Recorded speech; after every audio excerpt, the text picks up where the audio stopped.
जहाँ श्रद्धा होती है वहाँ फल अनंत होता है, जहाँ अहंकार होता है वहाँ दान भी व्यर्थ चला जाता है। यह ध्यान रखना। तो यदि कोई ऐसा करता है, अहंकार के साथ दान करता है कि मैंने दान किया है, और आज तो सोशल मीडिया का ज़माना है, बहुत सारे लोग जो है वो दान करते हैं, उसके फ़ोटो वीडियो निकालते हैं, पोस्ट करते हैं, सबकी अपनी सोच है। लेकिन अगर आप सच में अपना आत्मा का कल्याण करना चाहते हो तो इन सभी चीज़ों से दूर रहना चाहिए, ऐसा मेरा मानना है।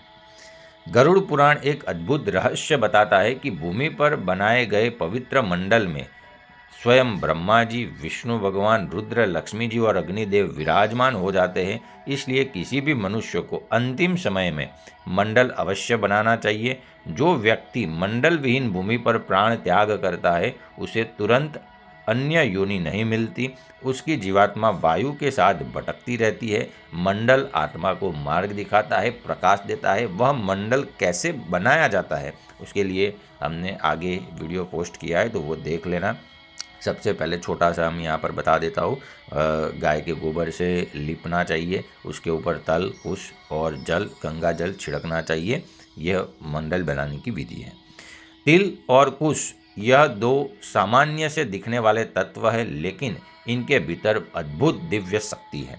तिल, भगवान श्री विष्णु कहते हैं कि तिल मेरे पसीने से उत्पन्न हुए हैं। इसका दान करने पर असुर, दानव, दैत्य सब बुरी शक्ति है, बुरी आत्माएं इससे दूर भागती है।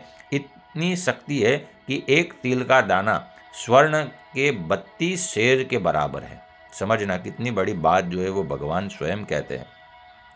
कुश भगवान कहते हैं कि मेरे शरीर के रोम से उत्पन्न हुए हैं। कुश के मूल में ब्रह्मा, मध्य में श्री विष्णु और अग्रभाग में शिव का निवास रहता है।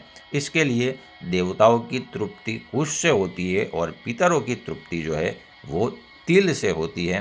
तर्पण, श्राद्ध, पिंडदान, इन सब में यह नियम स्थिर है, यह ध्यान रखना चाहिए। हे पक्षी श्रेष्ठ, ऐसा गरुड़ पुराण में कहा गया है कि विष्णु भक्ति, एकादशी व्रत, भगवद गीता, तुलसी, ब्राह्मण और गौ, यह 6 तत्व दुर्गम संसार में मनुष्य को मुक्ति का मार्ग दिखाने वाले हैं। तो इन सभी का उपयोग अवश्य करना चाहिए हमारे जीवन में। या तो किसी एक को पकड़ के बैठना चाहिए, लेकिन ऐसे ही जीवन व्यतीत नहीं करना चाहिए। यह